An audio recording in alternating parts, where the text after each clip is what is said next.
ಸ್ನೇಹಿತರ ನಮಸ್ಕಾರ. ನಾನು ನಿಮ್ಮ ರಾಕೇಶ್ ಶಾರುಂಡಿ. ಜೆಫ್ರಿ ಎಪ್ಸ್ಟೀನ್ ಅನ್ನೋ ಒಬ್ಬ ಹೆಸರು ಇವತ್ತು ಇಡೀ ರಾಷ್ಟ್ರದಲ್ಲಿ, ಕೇವಲ ರಾಷ್ಟ್ರ ಅಲ್ಲ, ಇಡೀ ಜಗತ್ತಿನಲ್ಲಿ ಸಂಚಲನವನ್ನು ಉಂಟು ಮಾಡ್ತಾ ಇದೆ.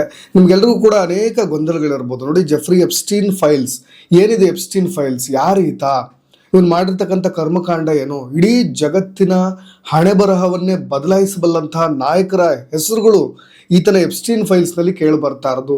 ಆ ವಿಡಿಯೋದಲ್ಲಿ ಏನಿದೆ ಅಂತದ್ದು, ನರಮೇಧ, ಶಿಶುಗಳ ಹತ್ಯೆ, ಅವುಗಳನ್ನು ತಿನ್ನೋದು, ಟ್ರಂಪ್ ಹೆಸರು ಇರ್ಬೋದು, ನರೇಂದ್ರ ಮೋದಿ ಅವರ ಹೆಸರು ಕೇಳಿ ಬರ್ತಾ ಇರೋದು, ಐಶ್ವರ್ಯ ರೈ, ಅಭಿಷೇಕ್ ಬಚ್ಚನ್, ಜೊತೆಗೆ ಅನುರಾಗ್ ಕಶ್ಯಪ್ ಅಂತ ಆಕ್ಟರ್ಸ್ಗಳ ಹೆಸರುಗಳು, ಅನಿಲ್ ಅಂಬಾನಿ, ಈ ಥರ ಒಂದು ದೊಡ್ಡ ಲಿಸ್ಟೇ ಇದೆ. ಅನೇಕ ಪ್ರಭಾವಿಗಳ ಹೆಸರು. ಇವತ್ತು ಬ್ರಿಟನ್ನಲ್ಲಿ ಅನೇಕ ದೊಡ್ಡ ದೊಡ್ಡ ನಾಯಕರು ಈ ಎಪ್ಸ್ಟೀನ್ ಫೈಲ್ಸ್ ವೈರಲ್ ಆಗ್ತಾ ಇದ್ದಾಗೆ ರಾಜೀನಾಮೆಯನ್ನು ಕೊಡ್ತಾ ಇದ್ದಾರೆ. ನಿಮ್ಗೆಲ್ರಿಗೂ ಕೂಡ ಕನ್ಫ್ಯೂಷನ್ ಅಂತೂ ಇದೆ. ಕೆಲವೊಬ್ರಿಗೆ ಇನ್ನೂ ಕೂಡ ಅರ್ಥ ಆಗಿರ್ಲಿಕ್ಕಿಲ್ಲ, ಯಾರೀತ ಜೆಫ್ರಿ ಎಪ್ಸ್ಟೀನ್ ಅನ್ನೋನು, ಈ ಎಪ್ಸ್ಟೀನ್ ಫೈಲ್ಸ್ನಲ್ಲಿ ಇರ್ತಕ್ಕಂಥ ವಿಡಿಯೋಗಳೇನು, ಆ ಫೋಟೋಗಳು ಏನು ಹೇಳ್ತಾ ಇದ್ದಾವೆ, ಯಾಕೆ ನರೇಂದ್ರ ಮೋದಿಯವರು ಆತನಿಗೆ ಮೇಲ್ ಮಾಡಿದ್ರು, ಅದು ನಿಜಾನ? ಹಾಗಾದರೆ ಆತ ಕಂಡಕ್ಟ್ ಮಾಡ್ತಾ ಇದ್ದಂಥ ಅನೇಕ ಪಾರ್ಟಿಗಳಲ್ಲಿ ನಮ್ಮ ಭಾರತೀಯ ನಾಯಕರುಗಳು ಕೂಡ ಹೋಗ್ತಾ ಇದ್ರಾ, ಅವನ ಜೊತೆ ನೇರವಾಗಿ ಸಂಪರ್ಕ ಹೊಂದಿದ್ರಾ, ಈ ಅಪ್ರಾಪ್ತ ಬಾಲಿಕೆಯರನ್ನ ಯೂಸ್ ಮಾಡ್ಕೊಳ್ತಾ ಇದ್ದ ಅನ್ನೋ ಒಂದು ಆರೋಪ ಕೇಳಿ ಬರ್ತಾ ಇದೆಯಲ್ಲ, ಆ ಅಪ್ರಾಪ್ತ ಬಾಲಿಕೆಯರ ಜೊತೆ ಭಾರತೀಯ ನಾಯಕರ ನಂಟು ಕೂಡ ಇತ್ತಾ? ಇವೆಲ್ಲವೂ ಕೂಡ ನಿಮಗೆ ಒಂದು ಕ್ಲಾರಿಟಿ ಸಿಕ್ಕಿರ್ಲಿಕ್ಕಿಲ್ಲ ಅಂತ ನಾನು ಭಾವಿಸ್ತೀನಿ. ಹಾಗಾಗಿ ಕೆಲವೊಬ್ಬರಿಗೆ ಇದು ಗೊತ್ತಿಲ್ಲದೆ ಇದ್ದರೆ ಈ ವಿಡಿಯೋನ ಸಂಪೂರ್ಣವಾಗಿ ನೋಡಿದ್ರೆ ತುಂಬ ಡೀಟೇಲ್ಡ್ ಆಗಿ ಅರ್ಥ ಆಗುತ್ತೆ ಅಂತ ನಾನು ಭಾವಿಸ್ತೀನಿ. ಯಾರು ಈತ ಜೆಫ್ರಿ ಎಪ್ಸ್ಟೀನ್ ಅನ್ನೋನು ಯಾರು ಅನ್ನೋದರಿಂದ ಹಿಡಿದು ಅಲ್ಲಿ ಏನು ನರಮೇಧಗಳು ಹಾಕ್ತಾ ಇತ್ತ ಅನ್ನೋದ್ರವರೆಗೂ ಕಂಪ್ಲೀಟಾಗಿ ಹೇಳ್ಬಿಡ್ತೀನಿ. ಸ್ನೇಹಿತರೆ, ನಾನು ಆರಂಭದಲ್ಲಿ ಹೇಳಿದೆ, ಇಡೀ ಜಗತ್ತಿನ ಹಣೆ ಬರಹವನ್ನೇ ನಿರ್ಧಾರ ಮಾಡಬಲ್ಲಂಥ ನಾಯಕರುಗಳ ಹೆಸರು ಈ ಒಂದು ವಿಡಿಯೋಗಳಲ್ಲಿ ಇದೆ ಅಂತ. ಈ ಜೆಫ್ರಿ ಎಪ್ಸ್ಟೀನ್ ಅನ್ನೋನು ಹೇಗೆ ಫೇಮಸ್ ಆದ ಅಂತ, ಒಬ್ಬ ನಾರ್ಮಲ್ 1970ರ ದಶಕ, 1970ರ ಒಂದು ಸಾಮಾನ್ಯ ಮ್ಯಾಥ್ಸ್ ಟೀಚರ್ ಆಗಿದ್ದಂಥವ್ನು, ಫಿಸಿಕ್ಸು ಮತ್ತು ಮ್ಯಾಥ್ಸ್ ಪಾಠ ಮಾಡ್ತಾ ಇದ್ದಂಥ ಒಬ್ಬ ಶಿಕ್ಷಕನಾಗಿ ಕೆಲಸ ಮಾಡ್ತಾ ಇದ್ದಂಥವ್ನು. ನೋಡಿ, ಯಾವಾಗ ಇವನು ಮ್ಯಾಥ್ಸ್ ಮತ್ತು ಫಿಸಿಕ್ಸ್ನ ಪಾಠ ಮಾಡ್ಲಿಕ್ಕೆ ಶುರು ಮಾಡ್ತಾನೋ ಅಲ್ಲೇ ಒಬ್ಬ ಸ್ಟೂಡೆಂಟ್ನ ಫಾದರ್ನ ಇಂಪ್ರೆಸ್ ಮಾಡಿಬಿಡ್ತಾನೆ. ಚೆನ್ನಾಗಿ ಪಾಠ ಮಾಡ್ತಾ ಇದ್ದಾನೆ, ತುಂಬ ಬುದ್ಧಿವಂತನಿದ್ದೀನಿ ಅಂತ. ಅವರಿಗೆ ಸಂಬಂಧಪಟ್ಟಂಥ ಅಲ್ಲೇ ಒಂದು ಸ್ಟ್ರೀಟ್ನಲ್ಲಿದ್ದಂಥ ಒಂದು ಹೂಡಿಕೆ ಬ್ಯಾಂಕ್ನಲ್ಲಿ ಒಂದು ಕೆಲಸವನ್ನು ಕೂಡ ಗಿಟ್ಟಿಸ್ಕೊಂಡು ಬಿಡ್ತಾನೆ ಜೆಫ್ರಿ ಎಪ್ಸ್ಟೀನ್ ಅನ್ನೋನು. ಅದಾದ ಮೇಲೆ 1982ರಲ್ಲಿ ಇವನೇ ಒಂದು ಸ್ವಂತ ಕಂಪನಿಯನ್ನು ಕೂಡ ಸ್ಟಾರ್ಟ್ ಮಾಡಿಬಿಡ್ತಾನೆ. ಕೇವಲ ಒಂದು 12 ವರ್ಷದ ಗ್ಯಾಪ್ನಲ್ಲಿ 1970ರಲ್ಲಿ ಶಿಕ್ಷಕನಾಗಿ ಕೆಲಸಕ್ಕೆ ಸೇರಿಕೊಂಡವನು 1982ರಲ್ಲಿ ಸ್ವಂತ ಕಂಪನಿಯನ್ನು ಕೂಡ ಶುರು ಮಾಡಿಬಿಡ್ತಾನೆ. ಅದಾದ ಮೇಲೆ ಫ್ಲೋರಿಡಾದಲ್ಲಿ ಸ್ವಂತ ಭವ್ಯ ಬಂಗಲೆಯನ್ನು ಕೂಡ ಕಟ್ತಾನೆ. ಸ್ವಂತ ಕಂಪನಿಯನ್ನು ಸ್ಟಾರ್ಟ್ ಮಾಡಿದ್ಮೇಲೆ ಮೆಕ್ಸಿಕೋದಲ್ಲಿ ಒಂದು ದೊಡ್ಡ ಫಾರ್ಮನ್ನು ಕೂಡ ಕಟ್ಟಿಬಿಡ್ತಾನೆ. ಹೀಗೆ ದೊಡ್ಡ ದೊಡ್ಡ ಭವ್ಯ ಬಂಗಲೆ, ಸ್ವಂತ ನಿವಾಸಗಳು, ದೊಡ್ಡ ರಿಚೆಸ್ಟ್ ಪರ್ಸನ್ ಆಗಿಬಿಡ್ತಾನೆ. ಕೋಟ್ಯಂತರ ರೂಪಾಯಿ ಡಾಲರ್ಗಳ ವ್ಯವಹಾರವನ್ನು ಕೂಡ ಶುರು ಮಾಡ್ತಾನೆ. ಇದು 1987ರ ದಶಕದ ಬಗ್ಗೆ, ಕಾಲಘಟ್ಟದ ಬಗ್ಗೆ ನಾನು ಹೇಳ್ತಾ ಇದ್ದೀನಿ. ಇವನಿಗೆ ದೊಡ್ಡ ದೊಡ್ಡ ನಾಯಕರುಗಳ ನಂಟು ಕೂಡ ಅದಾದ ಮೇಲೆ ಶುರುವಾಗುತ್ತೆ. ಡೊನಾಲ್ಡ್ ಟ್ರಂಪ್ಗೂ ಈತನಿಗೂ ಸ್ನೇಹ ಸಂಬಂಧ ಯಾವ ಮಟ್ಟಿಗಿತ್ತು ಅಂದರೆ, ಒಂದು ನಿಯತಕಾಲಿಕೆಗೆ ಡೊನಾಲ್ಡ್ ಟ್ರಂಪ್ ಅವರೇ 2002ರಲ್ಲಿ ಮಾತನಾಡಬೇಕಾದ್ರೆ ಇವನನ್ನು ಹೊಗಳಿದ್ದು ಕೂಡ ಉಂಟು. ಆತ ಬಹಳ ಮಜವಾದ ವ್ಯಕ್ತಿ, ಆತನೊಂದಿಗೆ ಇರೋದೇ ನನಗೆ ಒಂದು ರೀತಿಯಾದಂಥ ಮಜಾ, ಬಹಳಷ್ಟು ಖುಷಿ ಕೊಡುವಂಥ ಗೆಳೆಯ, ಬಹಳ ಅದ್ಭುತವಾದಂಥ ಸ್ನೇಹಿತ, ಅವನ ಮೋಜು ಮಸ್ತಿ ಎಲ್ಲವೂ ಕೂಡ ಇಷ್ಟವಾಗುತ್ತೆ. ಜೊತೆಗೆ ಆತನಿಗೆ ಸ್ವಲ್ಪ ಅಪ್ರಾಪ್ತ ಬಾಲಿಕೆಯರ ಅಂದ್ರೆ ತುಂಬ ಇಷ್ಟ. ಸುಂದರವಾದಂಥ ಹುಡುಗಿಯರ ಜೊತೆ ಆತ ಸಮಯವನ್ನು ಕಳೀಲಿಕ್ಕೆ ಇಷ್ಟಪಡ್ತಾನೆ. ಅವನಿಗೆ ಸುಂದರವಾದ ಹುಡುಗಿಯರ ಜೊತೆ ಮೋಜು ಮಸ್ತಿ ಮಾಡೋದು ಅಂದ್ರೆ ಇಷ್ಟ ಅಂತ ಇದೇ ಜೆಫ್ರಿ ಎಪ್ಸ್ಟೀನ್ ಅನ್ನ ಡೊನಾಲ್ಡ್ ಟ್ರಂಪ್ ಅವರು 2002ರಲ್ಲಿ ಕೂಡ ಹೊಗಳಿರ್ತಾರೆ. ನೋಡಿ, ಅದಾದ ಮೇಲೆ ಈತನ ಕರ್ಮಕಾಂಡ ನಾನು ಹೇಳ್ತಾ ಇದ್ನಲ್ವಾ, ಈ ಒಂದು ಅಪ್ರಾಪ್ತ ಬಾಲಿಕೆಯರ ಲೈಂಗಿಕ ಕಳ್ಳ ಸಾಗಾಣಿಕೆ ಆರೋಪದ ಮೇಲೆ ಇವನು ಯಾವಾಗ ಗುರುತಿಸ್ಕೊಂಡಿದ್ದು ಅನ್ನೋದನ್ನು ನಾನು ಹೇಳ್ಬಿಡ್ತೀನಿ. ಆರಂಭದಲ್ಲಿ 2008ರಲ್ಲಿ ಈತನ ಮೇಲೆ ಒಂದು ಆರೋಪ ಕೇಳಿಬರುತ್ತೆ.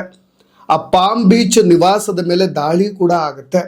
13 ವರ್ಷದ ಅಪ್ರಾಪ್ತ ಬಾಲಿಕೆಯೂ ಕೂಡ ಕಂಪ್ಲೇಂಟನ್ನು ಕೊಡ್ತಾಳೆ. ಆಕೆಯ ಆ ಒಂದು ಅಪ್ರಾಪ್ತ ಬಾಲಿಕೆಯ ತಾಯಿ ಕೊಟ್ಟಂತ ದೂರಿನ ಮೇಲೆ ಪೊಲೀಸರು ಕೂಡ ಆ ಪಾಮ್ ಬೀಚ್ ನಿವಾಸದ ಮೇಲೆ ದಾಳಿ ಕೂಡ ಮಾಡ್ತಾರೆ. ಅಲ್ಲಿ ಅವರಿಗೆ ಒಂದು ಅಚ್ಚರಿ ಕೂಡ ಕಾದಿರುತ್ತೆ. ಕೆಲವೊಂದು ದಾಖಲೆಗಳು ಕೂಡ ಪತ್ತೆ ಆಗುತ್ತೆ. ಇವನ ಮೇಲೆ ಕೇವಲ ಆ ಒಂದು ಬಾಲಿಕೆ ಕೊಟ್ಟಂತ ದೂರಲ್ಲ, ಅದಾದ ಮೇಲೆ ಒಂದು 50 ಜನ ಹೆಣ್ಣು ಮಕ್ಕಳು ಕೂಡ, ಬಾಲಕಿಯರು ಕೂಡ ಈ ಥರದ ದೌರ್ಜನ್ಯದ ಆರೋಪಗಳನ್ನು ಕೂಡ ಮಾಡ್ತಾರೆ. ಅವರೆಲ್ಲರೂ ಕೊಟ್ಟಂಥ ದೂರಿನಲ್ಲಿ ಅಚ್ಚರಿ, ಆಘಾತಕಾರಿಯಾದಂಥ ಅಂಶಗಳು ಕೂಡ ಇರುತ್ತೆ. ಆತನ ಕರ್ಮಕಾಂಡ, ಕಾಮಕೇಳಿ ಯಾವ ರೀತಿಯಾಗಿ ಅವ್ರನ್ನೆಲ್ಲ ಕೆಟ್ಟ ರೀತಿಯಾಗಿ ಬಳಸ್ಕೊಳ್ತಾ ಇದ್ದ, ದುಡ್ಡಿನ ಮದ, ಹಣದ ದರ್ಪ, ಈ ರೀತಿಯಾಗಿ ಆತ ಹೇಗೆ ಬಳಸ್ಕೊಳ್ತಾ ಇದ್ದಂಥ ದೂರು ಎಲ್ಲವೂ ಕೂಡ ಗಮನಿಸ್ತಾರೆ ಪೊಲೀಸ್ನವರು. ಆದರೆ ಇವನಿಗೆ ದೊಡ್ಡ ದೊಡ್ಡ ಪ್ರಭಾವಿಗಳ ಒಂದು ಕಾಂಟ್ಯಾಕ್ಟ್ ಇತ್ತಲ್ವಾ, ಅದು ಕೇವಲ ಒಂದು 13 ದಿನಗಳ ಬಂಧನದ ವಿಷಯದೊಂದಿಗೆ ಅದು ಕೂಡ ಮುಕ್ತಾಯವಾಗಿಬಿಡುತ್ತೆ. ಅವನು ಆ ಕೇಸ್ ಕೂಡ ಖುಲಾಸೆ ಆಗಿಬಿಡುತ್ತೆ. ಅಲ್ಲಿಂದ ಆರೋಪ ಮುಕ್ತನಾಗಿ ಹೊರಗೆ ಬಂದುಬಿಡ್ತಾನೆ. ಇದು 2008ರಲ್ಲಿ. ನೋಡಿ, ನಿರಂತರವಾಗಿ ಆತನ ಈ ಕರ್ಮಕಾಂಡಗಳು, ಈ ಕಾಮಕೇಳಿಗಳು ನಿರಂತರವಾಗಿ ಅಲ್ಲಿಗೆ ನಿಲ್ಲೋದಿಲ್ಲ, ಅದು ಕಂಟಿನ್ಯೂ ಆಗ್ತಾ ಹೋಗುತ್ತೆ. ದೊಡ್ಡ ದೊಡ್ಡ ಪಾರ್ಟಿಗಳನ್ನು ಕಂಡಕ್ಟ್ ಮಾಡೋದು, ದೊಡ್ಡ ದೊಡ್ಡ ಸಮಾರಂಭಗಳಲ್ಲಿ ಭಾಗಿಯಾಗೋದು, ದೊಡ್ಡ ದೊಡ್ಡವರ ನಂಟು, ಇವನ ನಂಟಿನೊಂದಿಗೆ ಶ್ವೇತಭವನವನ್ನು ಕೂಡ ಟಚ್ ಮಾಡಬಹುದಿತ್ತು. ಆ ಮಟ್ಟಿಗೆ ಡೊನಾಲ್ಡ್ ಟ್ರಂಪ್ನ ಅತ್ಯಾಪ್ತನಾಗಿಬಿಟ್ಟಿದ್ದ. ಮೈಕಲ್ ಜಾಕ್ಸನ್ ಅಂತ ಸಿಂಗರ್ಗಳ ನೇರ ಸಂಪರ್ಕವಿತ್ತು. ಇವನು ಕಂಡಕ್ಟ್ ಮಾಡ್ತಾ ಇದ್ದಂಥ ಪಾರ್ಟಿಗಳಲ್ಲಿ ಅಂಥ ದೊಡ್ಡ ಘಟಾನುಘಟಿಗಳು ಕೂಡ ಭಾಗವಹಿಸ್ತಾ ಇದ್ರು. ಅವರು ಯಾವ ವಿಷಯಕ್ಕೆ ಭಾಗವಹಿಸ್ತಾ ಇದ್ರು ಅದೆಲ್ಲವೂ ಕೂಡ ಕೆಲವೊಂದು ನಿಗೂಢ ಆಗಿರೋದು. ಆದರೆ ವಿಡಿಯೋಗಳಲ್ಲಿ ಅನೇಕ ಅಚ್ಚರಿ ಅಂಶಗಳು ಕೂಡ ಬಯಲಾಗಿದೆ.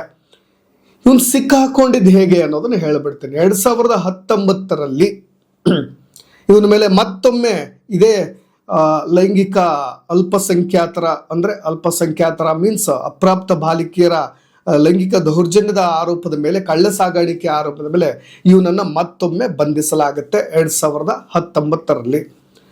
ಸ್ನೇಹಿತರೆ, 2019ರಲ್ಲಿ ಈತ ಬಂಧನಕ್ಕೊಳಗಾದಾಗ ಅಮೆರಿಕ ನ್ಯಾಯಾಂಗ ಇಲಾಖೆ ಈತನನ್ನು ವಿಚಾರಣೆ ಒಳಪಡಿಸುತ್ತೆ. ಆರಂಭದಲ್ಲಿ ಇವನ್ನ ಅರೆಸ್ಟ್ ಮಾಡಿ ಜೈಲಿಗೂ ಕೂಡ ಅಟ್ಟತ್ತೆ. ಆದರೆ ಇವನನ್ನು ಯಾವಾಗ ಜೈಲಿಗೆ ಕಳಿಸಲಾಗುತ್ತೋ, ಇನ್ನೇನು ವಿಚಾರಣೆ ಶುರುವಾಗಬೇಕು ಅನ್ನೋ ಅಷ್ಟರಲ್ಲಿ ಇವನು ಜೈಲಿನಲ್ಲೇ ತನ್ನ ಪ್ರಾಣವನ್ನು ತಾನೇ ಕಳೆದುಕೊಂಡು ಬಿಡ್ತಾನೆ. ಅದು ಕೂಡ ಅನುಮಾನಾಸ್ಪದವಾಗಿ. ಇದು ಯಾರೋ ಮಾಡಿದ ಕೃತ್ಯವೋ ಅಥವಾ ಅವನೇ ಸ್ವತಃ ತನ್ನ ಎಲ್ಲ ದಾಖಲೆಗಳನ್ನು ಕೂಡ ಅವನ ಸ್ವಂತ ನಿವಾಸಿಗಳ ಮೇಲೆ, ಅವನ ದ್ವೀಪದಲ್ಲಿ ಇರ್ತಂಥ ಮನೆಗಳ ಮೇಲೆ, ಹಡಗುಗಳ ಮೇಲೆ, ಹಾರ್ಡ್ ಡ್ರೈವು, ನಿಮ್ಗೆಲ್ರಿಗೂ ಕೂಡ ಗೊತ್ತಿರ್ಬೋದು, 30 ಲಕ್ಷ ಪುಟಗಳ ದಾಖಲೆಗಳು, 300 GB ಡಾಟಾ, 1800ಕ್ಕೂ ಹೆಚ್ಚು ವಿಡಿಯೋಗಳು, ಚಿತ್ರಗಳು, ಲಕ್ಷ ಫೋಟೋಗಳು, ಇವೆಲ್ಲವುಗಳು ಕೂಡ ಸಿಕ್ಕಾಕೊಂಡಾಗ ನನ್ನ ಎಲ್ಲ ಕರ್ಮಕಾಂಡ ಬಯಲಿಗೆ ಬರುತ್ತೆ ಅನ್ನೋ ಬಯಕೆ ಏನಾದರೂ ಆತ ಜೈಲಿನಲ್ಲಿ ತನ್ನ ಪ್ರಾಣವನ್ನು ತಾನೇ ಕಳೆದುಕೊಂಡ ಏನೋ ಗೊತ್ತಿಲ್ಲ. 2019ರಲ್ಲಿ ಈ ರೀತಿಯಾಗಿ ಆಗುತ್ತೆ. ನೋಡಿ, ಅಮೆರಿಕ ನ್ಯಾಯಾಂಗ ಇಲಾಖೆ ಅದನ್ನು ವಿಚಾರಣೆ ಒಳಪಡಿಸಬೇಕಾಗಿತ್ತು, ಆದರೆ ವಿಚಾರಣೆ ಒಳಪಡಿಸೋದೇ ಇಲ್ಲ. ಯಾಕೆಂದ್ರೆ ಅದಕ್ಕಿಂತ ಮುಂಚೆ ಅವನು ತನ್ನ ಪ್ರಾಣವನ್ನು ತಾನೇ ಕಳೆದುಕೊಂಡು ಬಿಡ್ತಾನೆ. ಈಗ ಅದೇ ಈ ಎಪ್ಸ್ಟೀನ್ ಫೈಲ್ಸ್ ಅಂದ್ರೆ ಏನು ಅಂತ ಶಾರ್ಟ್ ಆಗಿ ಹೇಳ್ಬಿಡ್ತೀನಿ ನೋಡಿ. ಎಪ್ಸ್ಟೀನ್ ಫೈಲ್ಸ್ ಅಂದ್ರೆ ಇದೇ ಜೆಫ್ರಿ ಎಪ್ಸ್ಟೀನನ್ನ ಈ ಅಪ್ರಾಪ್ತ ಬಾಲಿಕೆಯರ ಕಳ್ಳ ಸಾಗಾಣಿಕೆ ಆರೋಪದ ಕೇಸ್ಗೆ ಸಂಬಂಧಪಟ್ಟ ಹಾಗೆ ಪೊಲೀಸ್ನವ್ರು ಏನು ಚಾರ್ಜ್ ಶೀಟ್ ಫಾರ್ಮ್ ಮಾಡಲಿಕ್ಕೆ ಎಲ್ಲ ದಾಖಲೆಗಳನ್ನು ಕಲೆ ಹಾಕಿರ್ತಾರಲ್ವ, ಈ ಫೋಟೋಗಳು, 300 GB ಡಾಟಾ, ವಿಡಿಯೋಗಳು, ಜೊತೆಗೆ ಆ ನಿವಾಸದಲ್ಲಿರ್ತಕ್ಕಂಥ ದಾಖಲೆ, ಇವನ ವಿರುದ್ಧವಾಗಿ ಕಂಪ್ಲೇಂಟನ್ನು ಕೊಟ್ಟಂಥ, ದೂರನ್ನು ಕೊಟ್ಟಂತಹ ಬಾಲಿಕೆಯರ, ಸಂತ್ರಸ್ತಿಯರ ದಾಖಲೆಗಳು, ಸ್ಟೇಟ್ಮೆಂಟ್ಸ್ಗಳು, ಅವ್ರು ಏನು ಹೇಳಿದ್ರಲ್ಲ ಸ್ಟೇಟ್ಮೆಂಟ್ಸ್ಗಳು, ಜೊತೆಗೆ ಇಮೇಲ್ ಕಾಂಟ್ಯಾಕ್ಟ್ಸ್, ಈ ಇಮೇಲ್ಗಳಲ್ಲೇ ಈ ನರೇಂದ್ರ ಮೋದಿ ಅವರ ಹೆಸರೆಲ್ಲ ಕೇಳಿಬರ್ತಾ ಇರೋದು. ಆತನಿಗೆ ಮಾಡಿದಂಥ ಮೇಲ್, ಅವನು ರಿಯಾಕ್ಟ್ ಮಾಡಿದ್ವು, ಇವೆಲ್ಲ ಟೋಟಲ್ ಎಲ್ಲ ಈ ಕಂಬೈಂಡಾಗಿ ಹೇಳ್ತಾ ಇದ್ದೀನಿ ನಾನು. ಇಮೇಲಿಂದ ಹಿಡಿದು, ಫೋಟೋಗಳಿಂದ ಹಿಡಿದು, ಡಾಟಾಗಳಿಂದ ಹಿಡಿದು, ಇವನ ಮನೆಯ ದಾಖಲೆಗಳು, ನಿವಾಸಗಳು, ಆಸ್ತಿ ಪಾಸ್ತಿ ಎಲ್ಲವೂ ಕೂಡ ಒಟ್ಟಾರೆ ಸಂಗ್ರಹಗಳ ಒಂದು ಹಾರ್ಡ್ ಡ್ರೈವ್ ಇದೆಯಲ್ಲ, ಪೆನ್ ಡ್ರೈವ್ ಇದೆಯಲ್ಲ, ಅದನ್ನೇ ನಾವು ಜೆಫ್ರಿ ಎಪ್ಸ್ಟೀನ್ ಫೈಲ್ಸ್ ಅಂತ ಹೇಳಿ ಕರಿತೀವಿ. ಸ್ನೇಹಿತರೆ, ಇದಿಷ್ಟ ಆಯಿತು 2026ರಲ್ಲಿ. ಈಗ ಅದೆಲ್ಲ ಫೈಲ್ಸ್ಗಳೆಲ್ಲ ರಿಲೀಸ್ ಆಯಿತು, ಬಿಡುಗಡೆ ಆಯಿತು. ಸೊ ಹಾಗಾಗಿ ವೈರಲ್ ಆಗ್ತಾ ಇದೆ. ಅವೆಲ್ಲ ದಾಖಲೆಗಳೆಲ್ಲವೂ ಕೂಡ ಎಲ್ಲ 30 ಲಕ್ಷ ಪುಟಗಳ ದಾಖಲೆಗಳ ಸಂಗ್ರಹ ಎಲ್ಲೆಡೆ ವೈರಲ್ ಆಗ್ತಾ ಇರೋದ್ರಿಂದ ಇನ್ಸ್ಟಾಗ್ರಾಮ್, ಫೇಸ್ಬುಕ್ ಎಲ್ಲ ಕಡೆ ವೈರಲ್ ಆಗ್ತಾ ಇದೆ. ಇಲ್ಲಿ ನರೇಂದ್ರ ಮೋದಿ ಅವರ ಹೆಸರು ಯಾಕೆ ಹೇಳಿ ಬರ್ತಾ ಇದೆ ಅಂದರೆ 2017ರಿಂದ 2019 ಸಮಯದಲ್ಲಿ ಅನಿಲ್ ಅಂಬಾನಿಯವರು ರಕ್ಷಣಾ ಸಹಕಾರದ ಸಂಬಂಧವಾಗಿ, ಅಮೆರಿಕ ಮತ್ತು ಭಾರತ ರಕ್ಷಣಾ ಸಹಕಾರದ ಸಂಬಂಧವಾಗಿ ಶ್ವೇತಭವನವನ್ನು ರೀಚ್ ಮಾಡಲಿಕ್ಕೆ, ಶ್ವೇತಭವನವನ್ನು ಕಾಂಟ್ಯಾಕ್ಟ್ ಮಾಡಲಿಕ್ಕೆ ಇದೇ ಜೆಫ್ರಿ ಎಪ್ಸ್ಟೀನ್ನ ಮುಖಾಂತರವಾಗಿ ನಾವು ರೀಚ್ ಆಗಬಹುದು, ಟಚ್ ಆಗಬಹುದು ಅನ್ನೋ ಸಂಬಂಧವಾಗಿ ಇದೇ ಜೆಫ್ರಿ ಎಪ್ಸ್ಟೀನ್ಗೆ ಒಂದು ಮೇಲನ್ನು ಕಳಿಸಿದ್ರಂತೆ. ಆವಾಗ ನಡೆದಂಥ ಸಂಭಾಷಣೆ ಅನ್ನೋ ಒಂದು ಚರ್ಚೆ ಕೂಡ ಆಗ್ತಾ ಇದೆ. ಸೊ ಆ ಸಂಬಂಧವಾಗಿ ಆ ಮೇಲ್ ಕೂಡ ಅದೇ ಚಾರ್ಜ್ ಶೀಟ್ನಲ್ಲೂ ಕೂಡ ಮೆನ್ಷನ್ ಮಾಡಿರೋದ್ರಿಂದ ನರೇಂದ್ರ ಮೋದಿ ಅವರ ಹೆಸರು ಕೂಡ ತಳಕು ಹಾಕ್ಕೊಳ್ತಾ ಇದೆ. ಕೇವಲ ಮೇಲ್ಗೆ ಸಂಬಂಧಪಟ್ಟಿದ್ದಾಗಿದ್ದರೆ ಇದು ಮ್ಯಾಟ್ರ್ ಆಗ್ತಾ ಇರಲಿಲ್ಲ. ಅಥವಾ ಅವನು ಅಪ್ರಾಪ್ತ ಬಾಲಿಕೆಯರ ಕೆಟ್ಟ ದೌರ್ಜನ್ಯಕ್ಕೆ, ಈ ಕಳ್ಳ ಸಾಗಾಣಿಕೆಗೂ ಕೂಡ ದೌರ್ಜನ್ಯಕ್ಕೆ ಬಳಸ್ಕೊಳ್ತಾ ಇದ್ದ, ಲೈಂಗಿಕವಾಗಿ ಬಳಸ್ಕೊಳ್ತಾ ಇದ್ದ ಅನ್ನೋ ಆರೋಪದ ಮೇಲೂ ಕೂಡ ನಾಯಕರುಗಳ ಅಲ್ಲಿ ಮಾಡ್ತಾ ಇದ್ದಂಥ ಪಾರ್ಟಿಗಳಲ್ಲಿ ಭಾಗವಹಿಸಿ ಅವರು ಕೂಡ ತಮ್ಮ ದೇಹದ ಕಾಮತೃಷಿಯನ್ನು ತೀರಿಸ್ಕೊಳ್ತಾ ಇದ್ರ ಅನ್ನೋ ಒಂದು ಆರೋಪ ಕೂಡ ಕೇಳಿಬರುತ್ತೆ.